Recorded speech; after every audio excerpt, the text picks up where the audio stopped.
All right, the time is now 2, doing a quick time check, and we're all good to go, right? Yes, we are. All right, we'll get started. Good afternoon, everyone.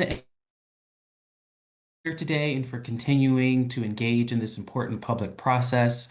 For several years now, we have held multiple SEAF and public engagement hearings, each of community members, advocates, and stakeholders help shape how reinvestment dollars are recommended back to the governor and the legislator. Before we begin, I want to briefly highlight how other states are directing cannabis reinvestment dollars to strengthen industry participation in community outcomes. Last time I spoke mostly about sort of on the ground community work, but I wanted to shift the focus just a bit to talk more specifically about community cannabis focused initiatives. In Maryland, a portion of tax revenue goes to Cannabis Business Assistance Fund that provides grants and loans to small minority-owned and women-owned cannabis businesses, assisting with capital, operating costs, and technical. Social Equity Council's Can Fund and the planned Cannabis Social Equity and Innovation Fund are designed to give licensed cannabis business owners access to capital, working capital, technology upgrades, and expansion of resources. In New York, Community and Reinvestment Program directs a share of cannabis tax revenue to community-focused grants.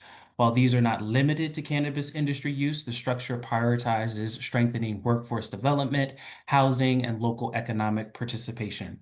And lastly, in Colorado, they have used robust cannabis tax revenue to support broader community and community-focused grants. While these will include education, public funds that indirectly strengthen the overall cannabis market infrastructure by enhancing workforce readiness and local economic conditions. These examples show that reinvestment can deliver both community and industry benefit when informed by thoughtful public and legislative support. So engaging with your state legislators and your representatives in this commission continues to be critical. Your input today helps shape the recommendations that will guide how reinvestment dollars are targeted to promote equity, opportunity, and long-term industry participation. So please stay engaged with this process, even beyond the CRC. So with that, it is my pleasure to introduce the eminent and esteemed Commissioner Amelia Matt. Well. Thank you, Director Mick White, for your introduction and the information that you gave as far as what other states are doing with their SEAF dollars. As you said, I am Commissioner Amelia Mapp, and I want to thank you and everyone else for joining us today for the third and final Public Engagement Education Committee meeting scheduled for 2026. Our goal right now is we would like to provide additional hearings, which we would like to host in person in the upcoming months. The Public Engagement and Education Committee is statutorily required to hold at least 3 meetings per year in order to solicit input from the public here regarding the use of SEAF, social equity excise fees. The goal of the committee is to give a brief overview of SEAF, listen to your ideas, gather your suggestions, and provide you with the process for which your valuable ideas and suggestions are communicated to the governor and the legislature. The Cannabis Regulatory Enforcement Assistance and Marketplace Modernization Act mandates a legal and regulatory framework for recreational cannabis in the state of New Jersey. The CREAM Fund is a special fund where all tax revenues, fees, and penalties from regulated adult use cannabis is deposited. The CREAM Act also established a fund which specifies where the money is collected from tax revenue, fees, penalties, and other sources, and provides provisions that separate the revenue derived from social equity fees. These fees are to be appropriated annually, and it is suggested that at least 70% of the tax revenue goes towards investments in impact zones, assisting with loans, grants, regulatory and administrative costs, mental health assistance, municipal reimbursement for drug recognition expert training, and financial assistance to the residents of these impact zones. The social equity excise fee is a fee imposed on every licensed cultivator of adult use usable cannabis, which is sold or transferred to other cannabis businesses. This fee does not apply to medicinal cannabis cultivation. As for the use of these funds, currently, as required by law, these funds are to be used for social equity initiatives, which will benefit communities that were disproportionately affected by the war on drugs and the individuals who live in them. Some of the past program recommendations are listed here, and they are apprenticeships, job skills and readiness training, food assistance, reentry and rehab services, expungement clinics, and financial literacy programs. Some of the potential investments and possible services for health and wellness suggestions were grants and loans, financial assistance, economic development, youth recreation, substance use disorders, and mentoring. These are only a few of the ways that SEEF funds can be used to improve the communities, thereby improving the lives of those who live in those communities. Now, this is where you and your valuable input is absolutely necessary. We want to hear from you. We want you to share your ideas and your suggestions. Your role today, the conversation is about you. We are here to listen to you and document your ideas and suggestions. And our role is to provide you with the forum to have your voices heard. And we do that by holding a minimum of 3 of these listening sessions per year as mandated by the CREAM Act. We will use these hearings to gather your recommendations and create the report to be submitted to the governor and the legislature. The social equity fee for 2025 was the same as it is today, which is $2.50 per ounce of usable cannabis. Now, this screen shows a snapshot of the unconfirmed total dollars for cannabis sales for 2025. The amounts may vary upon confirmation, but that should only be by a very small percentage. The recreational sales were approximately $1.1 billion. The tax revenue was approximately $68 million, and the SEEF amount was approximately $10.8 million. This shows the growth of the market and the direction that the New Jersey cannabis industry is going. Now, this is where you and your invaluable input is absolutely necessary. We want to hear from you. We want you to share your ideas and suggestions regarding the use of the SEEF funds. Kindly begin by providing your name and organization, your municipality and your county of residence, and definitely your IDs. You will have 3 minutes to speak, and you can also submit your IDs electronically if additional time is required. We also ask that all comments be submitted electronically, whether or not you have had the opportunity to speak.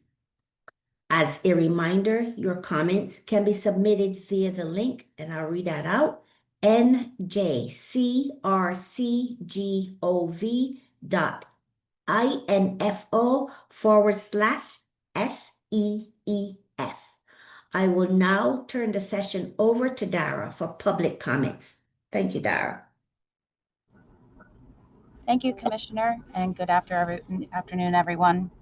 I will call on the name of the registered speakers. If you are calling in by phone, you can press star 9 to raise your hand when you hear your name called, and then you can press star 6 to unmute yourself. Please again state your name before delivering your public comments. Your public comments will become part of the public record. I will give you a warning when you have 30 seconds, and please ensure your comments are related to your opinions on the allocation of SEEF dollars. If they are not, you will be muted and encouraged to register to speak at our upcoming public meeting on February 12th at 11 a.m. I will go through the list once. If I miss you or you aren't unable to unmute yourself, I will go back again through the list. Okay, first we have Paul David Roman.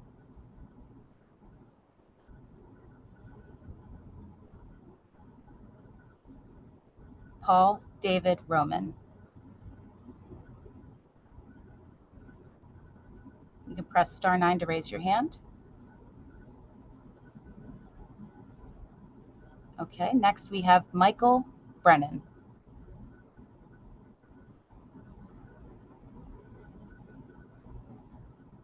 Michael Brennan. You can press star 9 to raise your hand if you're calling in through a phone. Moving on to Vanessa Ramalho. Okay, Vanessa, I see you.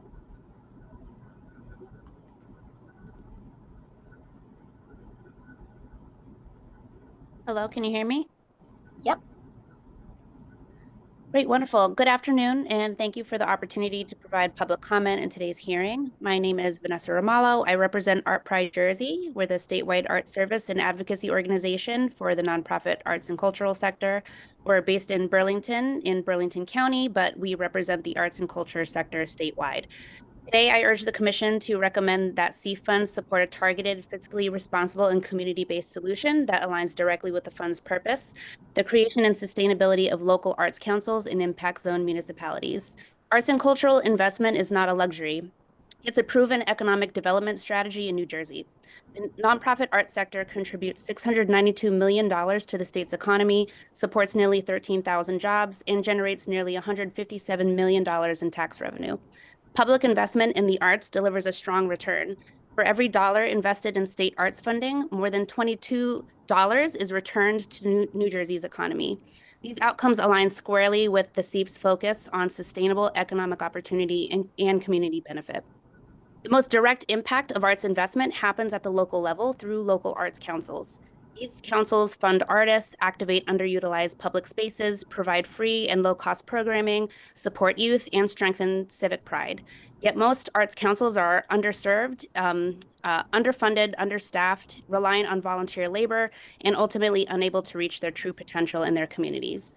We propose a responsible, scalable pilot program. This program would invest SEEF funds over a period of 3 years to establish or expand local arts councils in 3 impact zone municipalities across the state. This investment would support paid staff, operational infrastructure, and year-round community programming, ensuring these councils are sustainable, accountable, and deeply rooted in the communities they serve. Investing in local arts councils builds on the success of previous models by funding preventative, community-driven infrastructure that improves quality of life, supports economic opportunity, strengthens mental and physical well-being, and fosters long-term revitalization. Art Pride New Jersey, alongside grassroots arts advocates across the state, stand ready to partner with the legislature to advance legislation that supports the timely, transparent, and effective allocation of SEEF funds towards local arts councils. As cannabis revenues continue to grow, New Jersey has an opportunity to lead nationally by investing these dollars in solutions that are equitable, impactful, and community-centered. We respectfully urge the Commission to recommend this act that we are proposing, the Community Arts Reinvestment in Economic Development Act, or the CARE Act, as an eligible and prioritized use of social equity excise fee funds.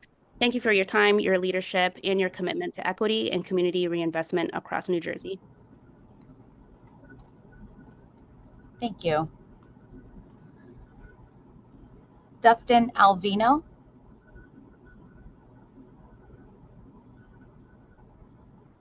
Dustin Alvino, you can press star 9 to raise your hand.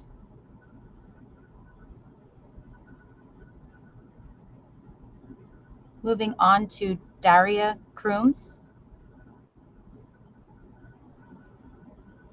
Daria Crooms.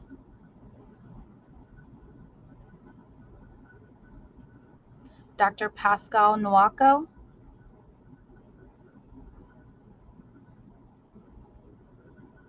Dr. Pascal Nwako.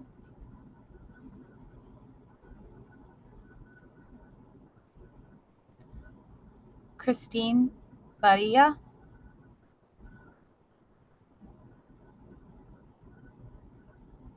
Or Christine Barilla.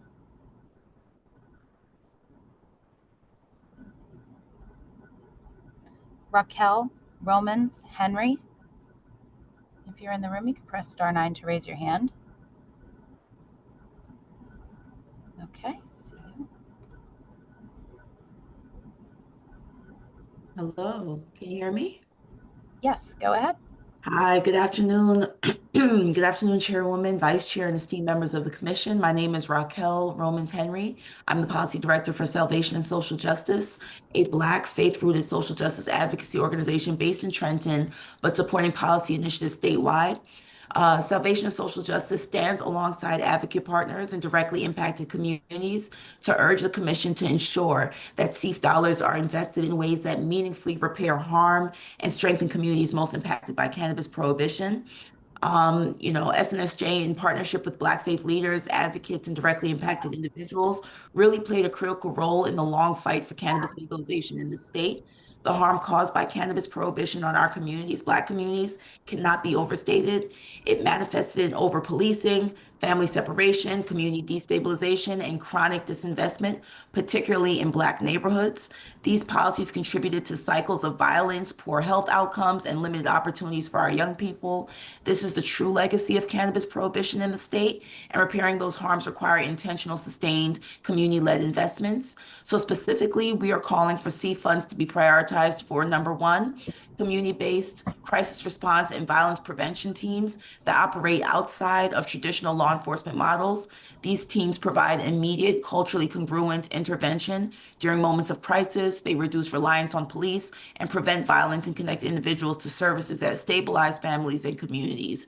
#2, maternal health programs, particularly those serving Black women who continue to face unacceptable disparities in maternal mortality and morbidity. Investments in community-based doulas, midwives, perinatal mental health supports, and wraparound services are really critical to ensuring healthy pregnancies, safe births, and thriving families. #3, youth programming, and the development initiatives that provide young people with safe spaces, mentorship, mental health support, workforce pathways, and opportunities to really heal and grow. For too long, young people in impacted communities have really borne the consequences of failed drug policies without receiving the resources necessary to build stable and hopeful futures. We're not talking about abstract priorities. These are proven, evidence-based investments that reduce harm, save lives, and build community resilience. If cannabis legalization was truly about justice, then reinvestment must be about healing. In addition to CEF dollars towards these priorities, we urge the Commission to establish greater transparency and accountability. This includes a public dashboard that allows residents to track how much funding is being collected through CEF and how those dollars are being allocated. In closing, I just want to acknowledge really quickly that we recognize the complexity of the work, and we implore you to really exercise your authority to ensure that these investment dollars do not simply disappear into systems that have historically failed our communities, but instead flow directly to community-based solutions that repair harm and build lasting opportunity. Thank you for your time and your consideration. Thank you. Mary J. Rodriguez.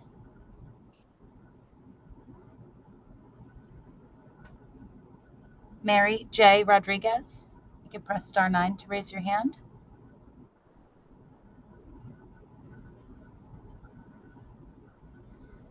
Lindsay Shaw. I see you. Can you hear me? Yep, go ahead. My name is Lindsay Shaw. I'm the owner of Brighter Side Canopy. We are a licensed cultivator in the state of New Jersey and a contributor to the CEF fund.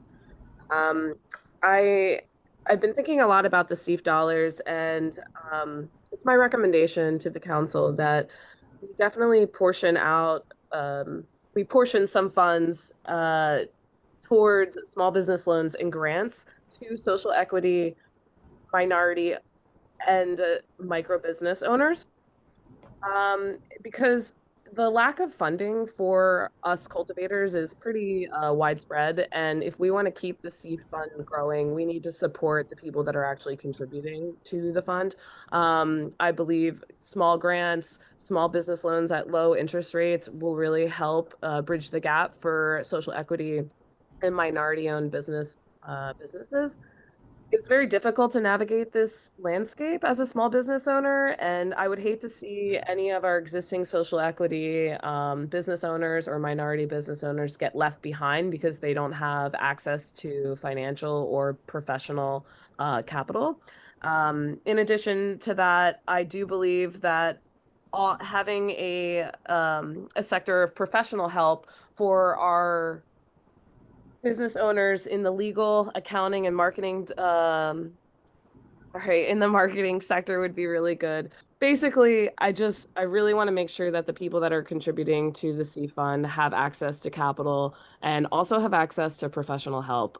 It's really hard to, keep going in this space, and I've seen it time and time again where businesses get open and they just don't have the financial or business support to keep going. So in addition, lastly, I do think that a portion of the C fund should go to food assistance for schools in our communities in different impact zones.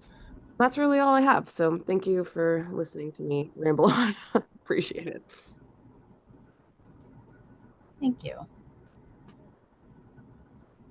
Moving on to Spencer Belks.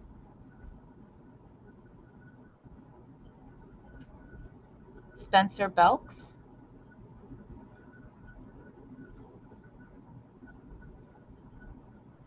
Marissa Pontecorvo.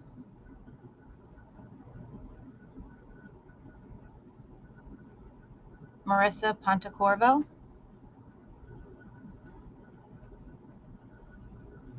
Danielle Hayes. If you're in the room, you can press star 9 to raise your hand. Danielle Hayes.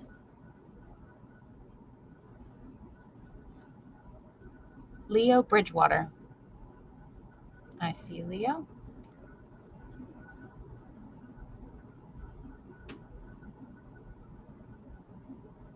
Good afternoon. Can you hear me? Yes, I can. Good afternoon. Okay. Good afternoon. I'm just waiting for the clock. Good afternoon, everyone. My name's Leo Bridgewater. Appreciate you taking the time to allow me to speak.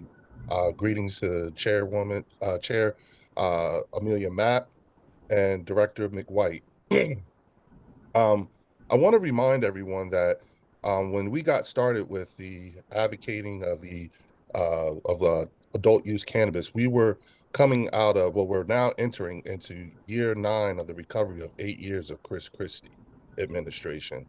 And so we were coming from arresting 25,000 people a year for low-level nonviolent minor possession of cannabis, and 25% of those people, 80% of those folks were people of color, which is how we got to the C fund during getting adult use. What I would like to see happen with the C fund money is to go right back into the CRC to bring in more staff. We need efficiency. And the way we get efficiency is by getting more staff, more grants. We need to extend and invest more in the cannabis regulatory, in the Cannabis Training Academy, the CTA. We are right now, as it stands, the largest investor in the New Jersey cannabis industry is the state of New Jersey, and half the state is still closed. And so we need to bring more money. Well, right now, as it stands, I think we're responsible now for $3 billion in brand new unaccounted for money. That's $3 billion money. That's $3 billion of revenue that was off the books that's now on the books. And what we need to do is we need to reinvest that money back into the CRC for more staff. We asked these people to build a plane and fly it at the same time, and they did it. So a debt of gratitude is owed, not just to the commissioners, and thank you for your services, but also to the staff of the CRC. Thank them for their service by bringing more people in and getting those SEEF dollars into the hands of the people who are, like they said, like someone said, who's contributing to the actual fund, getting more grants. This is a flex that most states don't have, that New Jersey is leading the industry in, particularly when it comes to the number of social equity licenses. We need to start investing. We need to start investing more into development of a workforce, and we need to start looking at also putting money back into the development of the medical marijuana program, and also with acts, because that will help bring access to the plant. And then we need to bring in more money for industrial hemp and agriculture and the hemp products. Thank you for allowing me this time to speak. Thank you. Gaetano Lardieri.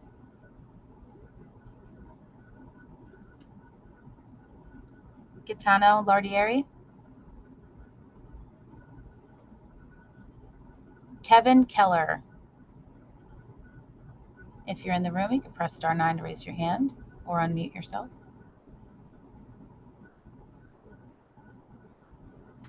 Kevin Keller. Steven Salinger.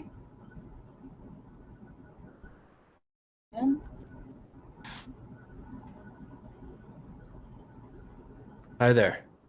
Hi.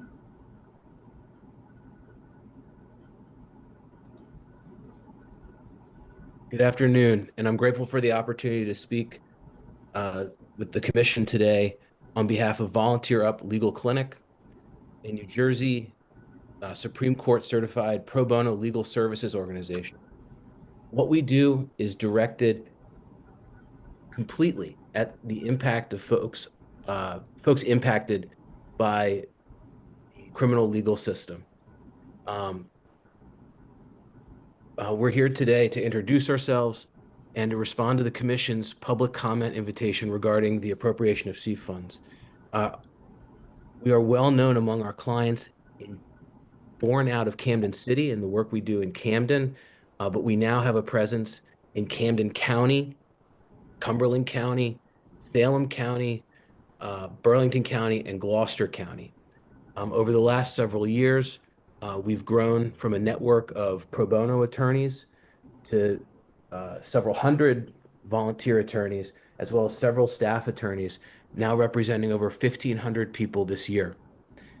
Volunteer Up's journey of service in the South Jersey community began in March of 2022, when we became an independent non-for-profit. We provide reentry services to returning citizens. Since 2022, Volunteer Up's original staff has grown from 2 to 5. Our team of our network of pro bono attorneys, as I mentioned, is numbers in the hundreds. Volunteer Up now provides pro bono legal services to our clients that require assistance navigating the justice system in the areas of eviction diversion and defense, government benefits, healthcare, family law, advanced directives, trust and estates, entrepreneurships, among others.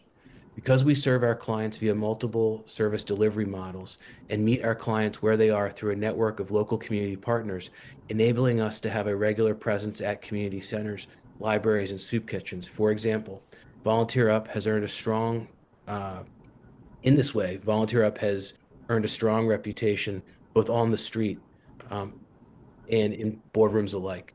While Volunteers Up growth and reputation has increased, our opportunity to represent low-income clients in a variety of civil legal matters, we face increasing demand for reentry support services. While I see that my time is limited here, I would note that we directly represent folks in impact zones, so that SEEF funding, if we're provided SEEF funding, we are able to support people in their civil legal matters. With the remainder of my time, I'd like to thank the Commission for their time and consideration of the meaningful service we can provide. Thank you. Thank you. Next up, we have Reginald Green. If you're in the room, you can press *9 to raise your hand.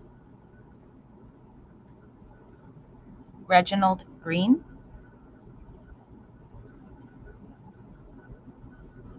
Next, we have Dewo Yadeto. Dewo Yadeto.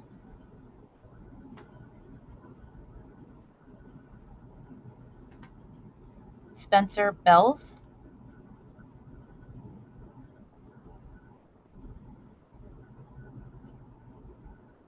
Priscilla Wynn.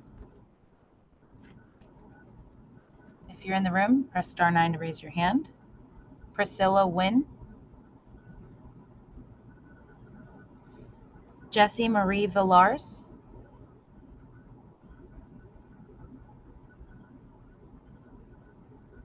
Jessie Marie Villars.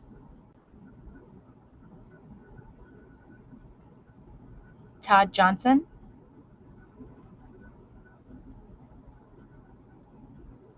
I see you, Todd.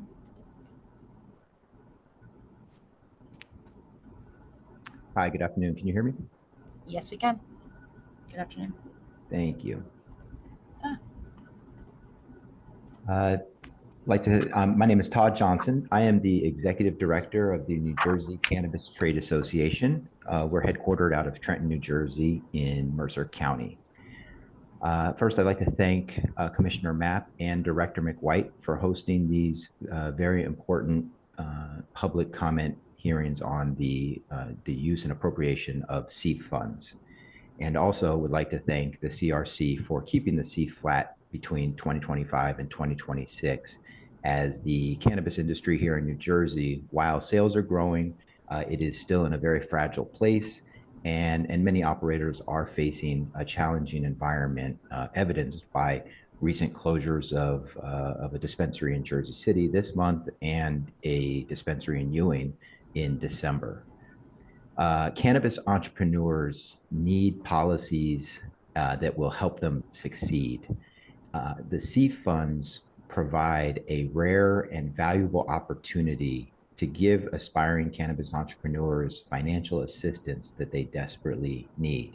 I heard the lady from Brighter Side speak earlier, and I am in full agreement that operators that are contributing to the CEF fund and other cultivators in New Jersey can benefit greatly from financial assistance, business assistance through these CEF funds.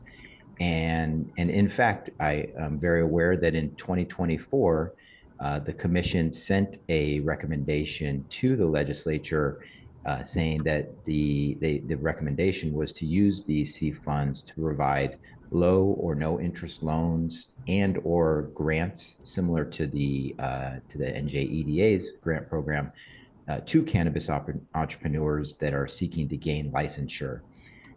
These cannabis entrepreneurs in economically disadvantaged areas, as well as entrepreneurs with past cannabis-related convictions, would be a fantastic way to use these CEF funds to improve the cannabis industry.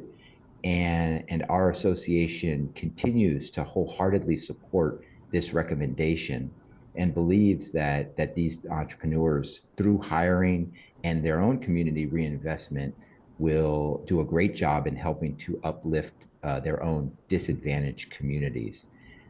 In closing, I think the CRC has done a great job, and our association supports the CRC and will continue to voice our support and recommendations at the legislative level so that these funds can be used to help improve disadvantaged areas throughout the state of New Jersey. Thank you very much for your time. Thank you. I'm going to go back around to the list. Paul David Roman. If you're in the room, press *9 to raise your hand.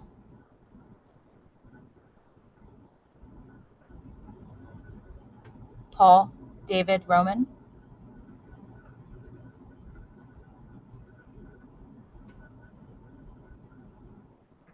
Okay, I see you.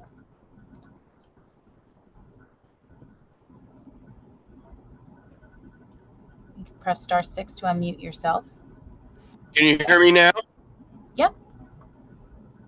Oh, boy, it's really tough to get in, ma'am. I got to tell you, I tried to get in last week. I did testify the first week. My name is Paul David Roman, a 48-year public health volunteer and 57 years in EMS. President of New Jersey Local Boards of Health Association, of 3,200 appointed or elected Board of Health members in New Jersey's 450 local, county, and regional boards of health. I'm also representing the Public Health Association's collaborative effort, coalition of the 6 public health organizations in New Jersey, and I'm vice chair of the Governor's State Public Health Council. Our professionals are the boots on the ground. It is widely documented that New Jersey public health is woefully underfunded. On pre-pandemic national standards, New Jersey is 1/3 of the required level to do the job in the field.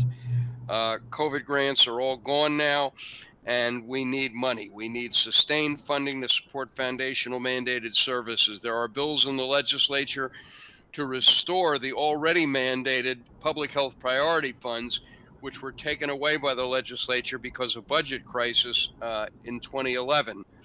We're trying to restore that. The money that you have in CEF is for services that in many instances are already being done by our local public health departments, our 104 health departments in New Jersey. We need a portion of those monies, especially in your impact areas where there are over 44 of our 104 health departments serving 2.5 million residents of New Jersey. And if we could get the money to support the public health priority funds through your funds here, we would be able to do a much better job in the field in supporting the enforcement of smoking, vaping, and cannabis sales and use. We feel this is important for community coalitions to work with us. We feel it is important for you to allow us to have money for public health because we're already doing part of the job for you. I did submit 4-page written testimony by U.S. mail to you because it wouldn't fit in the comment block. So thank you very much, and please read my comments. Thank you. Thank you. Up next, we have Michael Brennan.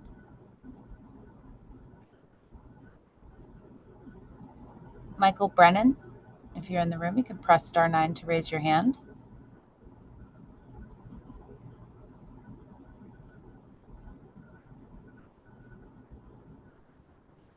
Dustin Alvino. Dustin Alvino.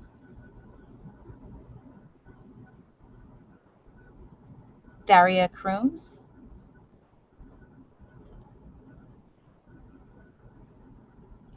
Dr. Pascal Nwako.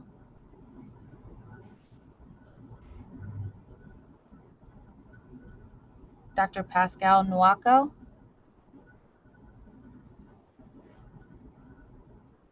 Christine Baria.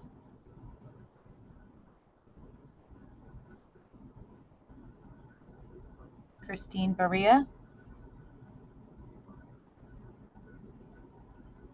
Mary J. Rodriguez.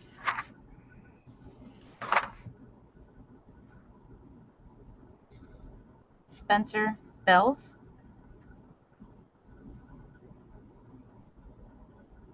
Spencer Bells. Marissa Pontecorvo.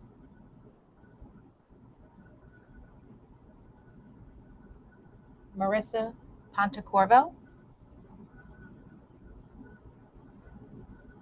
Danielle Hayes.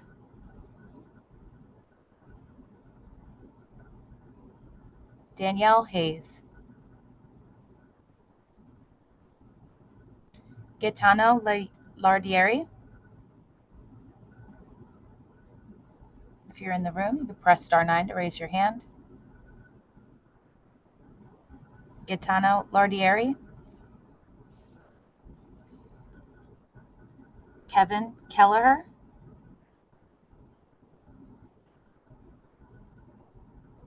Kevin Kelleher. Reginald Green. Reginald Green. Dewo Yadeto.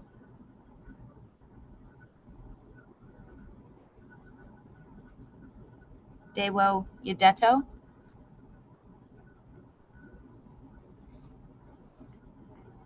Priscilla Wynn.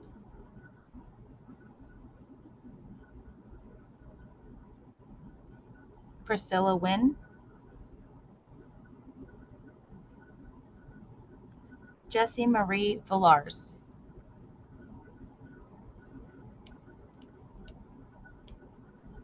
Jessie Marie Villars.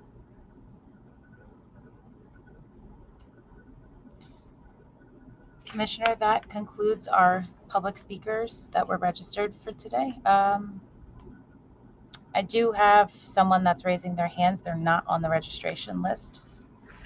Go ahead. Okay.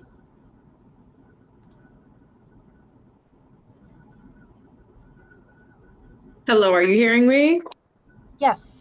Thank you. Thank you for accepting me. Thank you to the Cannabis Regulatory Commission for the opportunity to share testimony and for creating space to gather community input on the allocation of funds raised through the CEF. My name is Tanisha Malcolm Wint, and I serve as the Vice President of External Affairs and statewide lead on advocacy for Girl Scouts of New Jersey. For more than a century, Girl Scouts has created opportunities for girls to develop courage, confidence, and character to make the world a better place. While the girls we serve today have the resources and motivation to make their mark on the world, we also see young people across New Jersey struggling under a combination of circumstances unique to any prior generation. Heightened stress, mental health challenges, safety concerns, and uncertainty about their future. Girl Scouts of New Jersey, across multiple councils, serve more than 55,000 girls and adult members in every zip code across the state through high-quality, out-of-school-time programming grounded in the Girl Scout leadership experience. Our work is part of a broader ecosystem of community-based organizations that support young people beyond the school day. To better understand the realities facing girls statewide, Girl Scouts from across New Jersey jointly commissioned the New Jersey Girl Report. The report is rooted in publicly available statewide data from sources including the U.S. Census, the CDC, and the New Jersey Department of Education, and it provides a comprehensive, data-informed snapshot of girls' lived experiences across our state. The report offers a clear and urgent picture of what girls are experiencing and identifies 4 key dimensions of wellness essential to holistic development. According to the report, 1 in 4 high school girls demonstrate signs of depression. 1 in 3 girls has experienced at least one adverse childhood experience, which research links to long-term mental health, educational, and economic challenges. 1 in 8 high school girls misses school because they feel unsafe, underscoring the importance of environments that foster belonging and protection. These challenges are not confined to the classroom. They show up after school, in the evenings, and during the summer, precisely when out-of-school time programs play a critical role. Out-of-school time programs include Girl Scouts and other community-based youth organizations directly addressing these needs. They build emotional resilience through caring adult mentorship and peer connection. They strengthen social well-being by creating inclusive, safe spaces rooted in belonging. As the Commission considers the allocation of CEF funds, we respectfully urge the Commission to support and prioritize community-based out-of-school time programming broadly as a core investment in social equity. Thank you for my time. I will submit the rest of my written testimony for completion. Yes, please. Commissioner, that wraps the speaker list. Wait, here comes Michael Brennan. Okay. Okay. Can you hear me? Yes. Oh, dear Lord. I've been going nuts trying to find *9 on the system. I apologize for my ignorance of Zoom. Not a problem. I've been the entire time going nuts, screaming at my phone. *9, please. Anyway, good afternoon. Chair, commissioners, thank you for the opportunity to speak. My name is Michael Brennan. Oh boy, I'm a disabled cancer patient, long-term participant in the New Jersey Medical Cannabis Program and a board member of the Coalition of Medical Marijuana of New Jersey. I'd definitely like to congratulate the commissions on all the keeping things together with shorthanded this past time and looking forward to experiencing how we can work together this year. I'm here because the medical cannabis program is being hollowed out. According to the CRC program data, enrollment has fallen from roughly $129,000 before adult use legalization to fewer than 52,000 today. Patients didn't stop needing care. The system lost them. Medical products are disappearing, prices are higher, discounts are inconsistent. Delivery and transportation barriers persist, especially for disabled or elderly patients. This is not market evolution, it is policy abandonment. One of the most harmful barriers is the requirement that patients with permanent or lifelong conditions pay hundreds of dollars every year just to reconfirm a diagnosis that will never change. It's not it's not patient safety, it's administrative and financial barrier that drives patients out of the regulated system. As a result, many patients make a rational but dangerous choice in returning to the unregulated legacy market, risking their health and their liberty. This is why social equity excise fee matters. While the commission does not allocate C funds directly, your recommendations to the legislature carry real weight. If medical cannabis patients are not explicitly named, we will continue to be ignored. As far as a community that has been harmed by the war on drugs, patients fit that bill. CF recommendations should clearly include nonprofit-led patient education and harm reduction programs, support for seniors, novice patients, and caregivers, removals of barriers that push patients out of lawful access. Organizations like CMMJ have served patients for over 20 years. This is a public health work, not marketing. I also urge the commission to formally recommend medical home cultivation. New Jersey remains the only state with both medical and adult use cannabis where patients face felony charges for growing their own medicine. A limited 100 square foot personal canopy is not a threat to public safety. It is harm reduction tool that provides affordability, continuity of care, autonomy for patients with serious illnesses. Silence at home cultivation is not neutrality. It reinforces a status quo that is failing patients. Closing, the end of prohibition does not guarantee equity. True equity is achieved only when access, education, and dignity are restored, especially for patients who remain vulnerable even after legalization. Thank you for your time. We look forward to working together, and thank you for letting me go over my time limit. Thank you. Commissioner, we do have another person raising their hand. Go right ahead. We're here to let them speak. Zach Allen, I'm going to ask you to unmute yourself.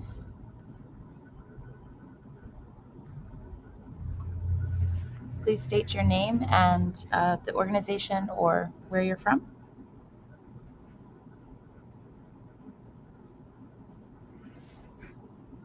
Zach?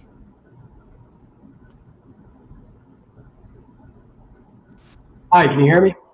Yes. Hi, my name is Zach Allen. I'm actually calling in because we had Emily Serrana waiting in the room to speak. She had submitted her testimony. She's had her hand raised as well. I just wanted to call that to your attention.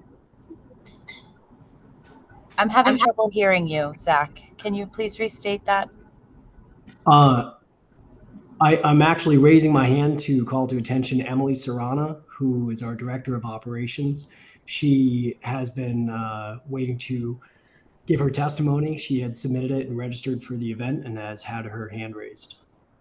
Okay, we did not see her on the list prior to the cutoff. However, thank you for that. I will mute you and unmute Emily. Thank you so much.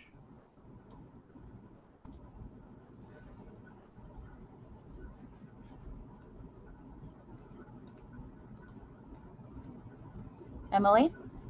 Yes. Okay, Thank you, please, and thank you as well, Zach. can you please state your organization? Yes, we are from Nova Farms, an outdoor cultivator, manufacturer, and retail here in South Jersey. My name is Emily Serrana. I am the Director of Operations here. First and foremost, these funds that the state has collected through the SEAF tax must be reinvested back into the very social equity businesses that are paying them. Supporting stable operators will create jobs and help keep these businesses operating in New Jersey long term. To Todd's point earlier, there has been quite a few operating facilities that have closed over the past year, even within their first year of operating. At the same time, the structure of the fee itself must be fair and clearly defined. Currently, there's a lack of consistent guidance um, on distinguishing between usable and unusable cannabis, as well as some confusion around whether assessments are based on dry weight or wet weight, particularly for fresh frozen biomass. This ambiguity in enforcement has created unnecessary financial strain and exposed operators to inconsistent penalties. New Jersey has an opportunity to also lead the nation by investing some of this SEAF funding into education and research. Currently, two of our universities in the state, Stockton and Rowan, have undergrad and postgrad programs allocating grant funding to their cannabis studies programs, which strengthen the workforce readiness, encourage innovation, and ensure the industry is built on data, best practices, public health awareness, etc. Third, funding allocation must also prioritize impact zones, the communities that have borne the greatest harm from cannabis prohibition. This includes direct business support through assistance with licensing, compliance, as well as some meaningful workforce development programs, such as investing into the cannabis studies. Additionally, municipalities that post social equity licenses or licenses in general generate the SEAF revenue should receive reinvestment funding. Providing resources back to the host municipalities will create more local buy-in, strengthen community partnerships with these cannabis businesses, and incentivize the cities to support equitable cannabis business development rather than resist it. Finally, personal note, I believe expungement must also be a core pillar of this funding strategy. The economic opportunity cannot truly exist without removing some of the legal barriers that continue to limit access across the state to individuals harmed by past enforcement. And that's it. Thank you. Thank you. Is there anyone else? Not that I can see, Commissioner. Okay, thank you. Well, I just want to thank the entire CRC team and everyone who took the opportunity to participate in these 3 hearings. This is the final of the 3 hearings. It does not mean that this is the final time we hear from you. Your voices can still be heard. You have until tomorrow, 5 p.m. to submit your comments. Those of you who've already spoken, please go ahead and submit online. Anything else you want to say, submit online, whether or not you have already spoken. I want to say we hear you. We hear you and we thank you for your participation. I must also say, as a reminder, the CRC does not determine how the funds are prioritized. We create the medium, giving you the opportunity to present your commentary, and we take all of your information and submit that in a report to the legislature and the governor. I will also tell you, please reach out to your legislators. Please reach out to them. They can better help you. We provide the information you give to us. You know, you can always reach out to them to reinforce, in a written document, whatever reinforce in a written document, whatever you want to tell them. We are going to send our information that we've gathered to them, but your reinforcement will help. Again, go online and submit any additional information that you think has been missed or want to document. Again, I want to thank everyone for your participation. It has been absolutely necessary. What we will try to also do is host a few more later in the year, in the warmer months, so that we can have more participation. For those of you who may have signed up today but never spoke, please go ahead and submit anyway. We want to hear from you. It is valuable that we hear from you. I cannot stress that enough, because it's you who tell us where you want the funds to go, and we're working for you. So again, I want to thank you. Can't reinforce anymore, but I thank all of you, all those who have participated in these 3 hearings. Thanks again. Take care. Have a great weekend.